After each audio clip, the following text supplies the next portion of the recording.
Hello students, welcome back to MME. Hopefully आप सब लोग सेफ होंगे और अपनी पढ़ाई को अच्छे से एंजॉय कर रहे होंगे। ठीक है, लास्ट वीडियो में हमने linear equation in two variable के एक टॉपिक पढ़ा था, उस पे बेस्ड हमने क्वेश्चंस किए थे। आज हम दो इक्वेशंस को कैसे सॉल्व करते हैं उसके लिए देखिए हमारे पास 3 मेथड्स है, सब्स्टिट्यूशन मेथड, एलिमिनेशन मेथड और क्रॉस मल्टीप्लिकेशन मेथड। तो हमारे पास 3 मेथड है। अगर आपको पेपर में बाय नेम आ रहा है तब आपको उसी मेथड से करना होगा। अगर आपको बाय नेम नहीं बोला गया, जस्ट सिंपली लिखा हुआ है solve the following pair of linear equations, at that time आप कोई सा भी मेथड कर सकते हो। ठीक है, जो आपको अच्छा लगता है, जिसको आप इजीली कर पा रहे हो, आप उस मेथड से उस क्वेश्चन को कर सकते हो। ठीक है, सबसे पहले मैं आज एलिमिनेशन मेथड स्टार्ट कर रहा हूं आपको, क्योंकि ये मुझे सबसे इजी लगता है। मैं हमेशा तो क्वेश्चंस करता हूं एलिमिनेशन मेथड से ही करता हूं, ये बहुत इजी है। और जो आपका और दो मेथड्स हैं वो थोड़े टिपिकल हो जाते हैं, बट ये मेथड बहुत ज्यादा ईजी है। तो सबसे पहले मैं आपको ये क्लियर करता हूँ। मैं सिर्फ एक क्वेश्चन कराऊंगा ताकि आपको मेथड क्लियर हो जाए और फिर आपका प्रैक्टिस करना देखो आपका काम है। चलिए सीधा मेथड की तरफ चलते हैं। देखो मेथड में कुछ नहीं है, आपको सिर्फ इसको क्वेश्चन से ही समझना होगा। एलिमिनेशन मेथड होता क्या है, देखो नाम से ही समझ आ रहा है। एलिमिनेशन मेथड मींस हम एक वेरिएबल को एलिमिनेट करेंगे। ठीक है, चलिए मेथड समझते हैं। सबसे पहले सीधा हम अपनी इक्वेशंस को अलग अलग लिख लेते हैं। 10x + 3y = 75। यहाँ लिखा हुआ हमारा 6x - 5y = 11। ठीक, late this equation is first and this equation is second. Okay, देखिए इस मेथड में क्या करना होता है। इस मेथड में आपको किसी भी एक वेरिएबल के कोफिशिएंट को ना सेम बनाना होता है। मींस अगर हम यहाँ इस फर्स्ट इक्वेशन में देखते हैं तो x का कोफिशिएंट 10 है, सेकंड में x का कोफिशिएंट 6 है। ओके, अगर हम फर्स्ट इक्वेशन में y का कोफिशिएंट देखते हैं तो इधर आपका y का कोफिशिएंट 3 है और इधर आपका y का कोफिशिएंट -5 है। क्लियर? अब आपकी मर्जी, आप किसी भी एक वेरिएबल के कोफिशिएंट को सेम बना लीजिए। वो भी देखिए कैसे बनाते हैं, वो भी मैं बताता हूँ। यहाँ आपका 10 है, यहाँ आपका 6 है। अगर हम इन दोनों के एलसीएम की बात करें 10 और 6 के, तो वो क्या होता है, इट विल बी 30। तो 10 और 6 का जो एलसीएम है वो 30 होगा। मींस आप दोनों जगह पर 30-30 बना सकते हो। ठीक है, कैसे बनाना है, आपको इन दोनों का एलसीएम ले लेना है। अगर वो नंबर्स आपके कंपोजिट है तो आप एलसीएम लोगे, अगर वो प्राइम नंबर्स है तो फिर इंटरचेंज वैल्यू से हम उनको मल्टीप्लाई कर लेते हैं। मींस अगर ऐसे लिखा होता 3x और 5x लिखा होता, ठीक है, और साथ में हमारी इक्वेशन लिखी होती कुछ भी। ओके, तो हम क्या करते थे कि ये प्राइम नंबर्स है तो इनका जो एलसीएम होगा वो उनका प्रोडक्ट ही होगा। तब हम क्या करते हैं, इसको हम 5 से मल्टीप्लाई करेंगे, इसको हम 3 से मल्टीप्लाई करेंगे। ओके, क्योंकि वो उनका कुछ एलसीएम नहीं आने वाला है, वो उनका प्रोडक्ट ही एलसीएम होगा। बट अगर आपके कंपोजिट नंबर्स हैं तो आप उनका एलसीएम जो होता है आप उसको दोनों जगह पर बना लेंगे। 10 और 6 का जो एलसीएम आएगा वो 30 आएगा। तो हम इक्वेशन 1 को मल्टीप्लाई करेंगे, multiply equation 1 by 3 and equation second by 5। मैंने क्या बोला, हमें किसी भी एक वेरिएबल के कोफिशिएंट को सेम बनाना है। ऐसा कोई हार्ड एंड फास्ट नहीं है कि आप x का ही बनाओगे या आप y का ही बनाओगे। आपको जिसमें कंफर्टेबल है, अगर आप x का इजीली बना पा रहे हो कोफिशिएंट सेम दोनों इक्वेशन में तो आप x के लिए जाइए। अगर आप y का कोफिशिएंट इजीली इक्वल कर पा रहे हो तो आप y के लिए जाइए, जैसे भी आपको सुटेबल लगता है। अगर आपको यहाँ पर y का बनाना है तो आप फर्स्ट इक्वेशन को 5 से मल्टीप्लाई कर दीजिए और सेकंड इक्वेशन को आप 3 से मल्टीप्लाई कर दीजिए, तो y का भी बन जाएगा। x का बनाना है तो आप इसको फर्स्ट इक्वेशन को आप 3 से मल्टीप्लाई करोगे और सेकंड इक्वेशन को आप 5 से मल्टीप्लाई करोगे। तो जब आप फर्स्ट इक्वेशन को मल्टीप्लाई बाय कर रहे हो व्हाट 3, एक चीज ध्यान रखिए, आपको हर एक टर्म को उस नंबर से मल्टीप्लाई करना होगा जो आप यहाँ लिख रहे हो। मींस अगर आप इक्वेशन फर्स्ट को आप 3 से मल्टीप्लाई कर रहे हो तो आपको हर एक टर्म को मल्टीप्लाई करना होगा। तो अगर आप इसको 3 से मल्टीप्लाई करते हो तो यू विल गेट 30x, इसको आप 3 से मल्टीप्लाई करते हो तो यू विल गेट 9y। अगर आप इसको 3 से मल्टीप्लाई करते हो what you will gate, you will gate 2 to 5। Okay, late this equation is 3। इसको आप क्या बोल दोगे, इक्वेशन 3 बोल दोगे।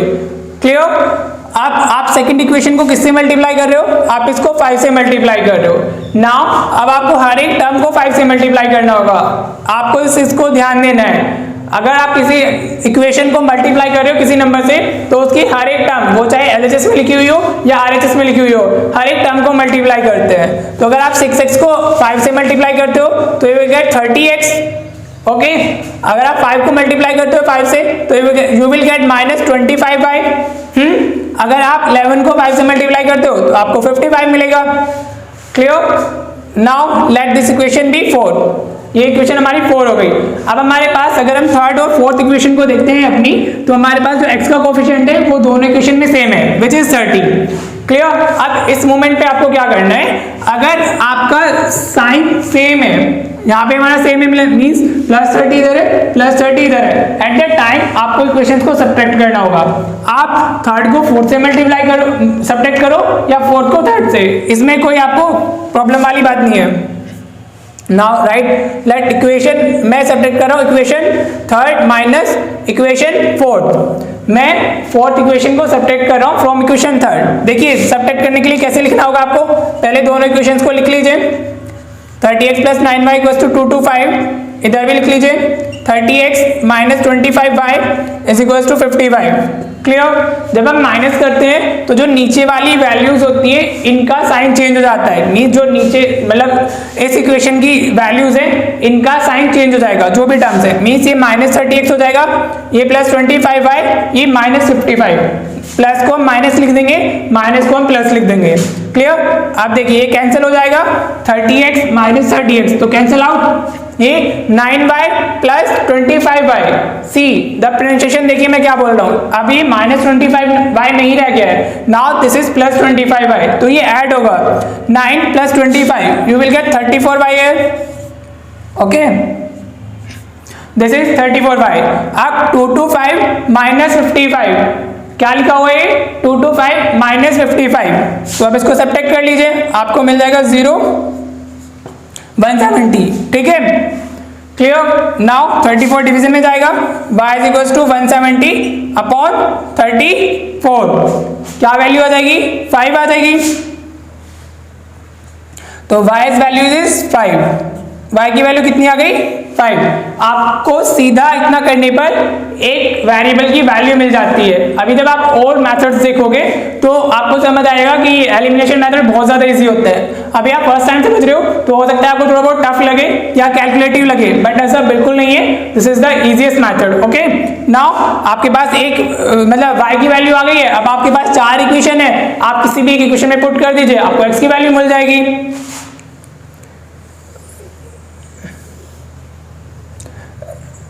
Write down like this, putting, देखिए लैंग्वेज भी आपको लिखनी होती है, putting the value of y in equation first, आपका जिसमें बना है आप उसमें पुट कर दीजिए। वी गेट, फर्स्ट इक्वेशन लिख लीजिए सबसे पहले, first equation is 10x + 3y = 75। Okay, now put the value of y, this is 10x + 3 × 5 = 75, this is 10x + 15 = 75, तो 10x will be what, 10x will be 60, so x is 6। Okay, आपकी दोनों variables की value आ गई है, y की value 5 है और x की वैल्यू 6 है। होपफुली आपको ये मेथड क्लियर होगा, अगर नहीं है तो वापस से आप एक बार रिपीट मोड में जाके देखिए कैसे कैसे आपको करना है, इस मेथड में कैसे प्रोसीड करना है, आपको क्लियर हो जाएगा। स्टिल कोई डाउट रहता है तो कमेंट बॉक्स में जरूर बताइएगा। देखिए जो ये वाला मैं वापस एक बार रिपीट करता हूं, आपको ऐसे दो इक्वेशंस दी जाएंगी, आपको किसी भी एक वेरिएबल के कोफिशिएंट को सेम बनाना है। आप x का कंफर्टेबल हो कोफिशिएंट सेम बनाने में तो आप x का बना लीजिए, y का कंफर्टेबल हो तो y का बना लीजिए, जो इजीली बन जा रहा है। ठीक है, हम अगर अपने इस क्वेश्चन की बात करें तो यहाँ 10x था, यहाँ 6x था, अगर हम इनको सेम बनाना है, सेम आप कैसे बनाओगे, आप सबसे पहले उन वैल्यूज का एलसीएम देख लीजिए। तो 10 और 6 का अगर हम एलसीएम देखते हैं तो इट विल बी 30, तो आप हर जगह पर उस एलसीएम की वैल्यू को लेकर के आओगे। तो यहाँ 10x की जगह हमें 30x चाहिए, यहाँ भी 6x की जगह पर हमें 30x चाहिए, तो इसके लिए हमें फर्स्ट इक्वेशन को 3 से मल्टीप्लाई करना होगा और सेकंड इक्वेशन को 5 से मल्टीप्लाई करना होगा। और जब मल्टीप्लाई करते हैं तो हर एक टर्म को मल्टीप्लाई करते हैं, आपने फर्स्ट को मल्टीप्लाई किया 3 से तो आपको इक्वेशन मिल गई, आपने सेकंड को मल्टीप्लाई किया 5 से तो आपको ये इक्वेशन मिल गई। अब इन दोनों इक्वेशंस में जो x का कोफिशिएंट है वो हर एक जगह सेम है, फिर आपने क्या करना है, उसको माइनस कर लेना है, किसी भी इक्वेशन को किसी से भी कर लीजिए, कोई हार्ड एंड फास्ट नहीं है। माइनस करने के लिए दोनों इक्वेशंस को लिखिए, जो आप माइनस कर रहे हो जिस इक्वेशन को, उसके साइन चेंज हो जाएंगे, साइन चेंज आपने किए, कैलकुलेशन एक वेरिएबल की डायरेक्ट वैल्यू आ जाएगी। ओके, और फिर आप उसको किसी भी इक्वेशन में पुट कर दीजिए तो आपको अनदर वेरिएबल की वैल्यू मिल जाएगी।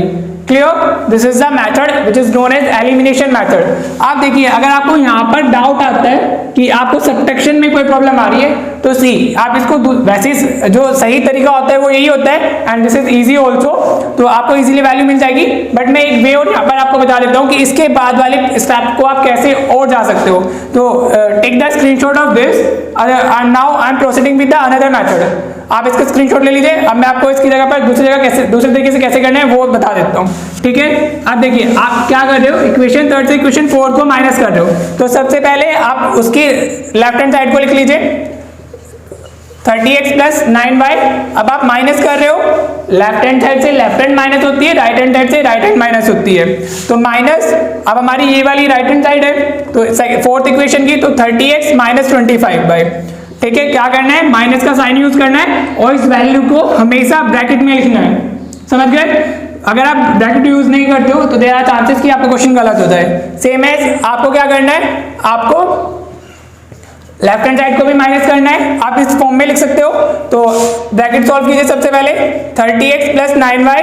अब आपका अगर माइनस साइन से हम मल्टीप्लाई करते हो तो आपकी जो वैल्यूज है, मतलब साइन है, वो चेंज हो जाते हैं, वैल्यू टर्म्स के साइन चेंज हो जाते हैं। तो you will get minus 30x here, और इधर जाएगा माइनस माइनस प्लस, तो ये 25y आपको मिल जाएगा, और इधर आप सब्ट्रैक्ट करोगे तो यू विल गेट 170। ठीक है, means this is the another way. आप इसके बाद ऐसे भी जा सकते हो। अब आप अगर यहाँ देखते हैं तो 30x से 30x कैंसिल हो जा रहा है, ये 9y प्लस 25y, क्या बचा, 9y plus 25y is equal to 170। यहाँ से अगेन आपकी सेम चीज आ जाती है, you will get 34 here, 34y equal to 170। तो y वापस से आपको कितना मिल जाएगा, y again you will gate 5। Now put the value of y in an equation so that you can get the value of x। ठीक है, hopefully आपको elimination method clear हो गया होगा। देखिए, सिर्फ एक क्वेश्चन से कभी भी चीजें क्लियर नहीं होती हैं, आपको प्रैक्टिस करनी पड़ेगी। अब आप क्वेश्चंस को सॉल्व कीजिए, आपके पास जो भी बुक है आप उससे क्वेश्चन उठाइए और अपना क्वेश्चंस को सॉल्व करना शुरू कर दीजिए, सो दैट आप मतलब यूज टू हो जाओ मेथड के। और यूज टू मेथड के लिए सिर्फ और सिर्फ आप तभी हो सकते हो जब आपने लॉट्स ऑफ क्वेश्चंस की प्रैक्टिस कर ली है। ठीक है, चलिए अब हम नेक्स्ट वीडियो में मिलेंगे नेक्स्ट मेथड के साथ। तब तक के लिए bye bye, have a good day to all of you, thank you for watching the video.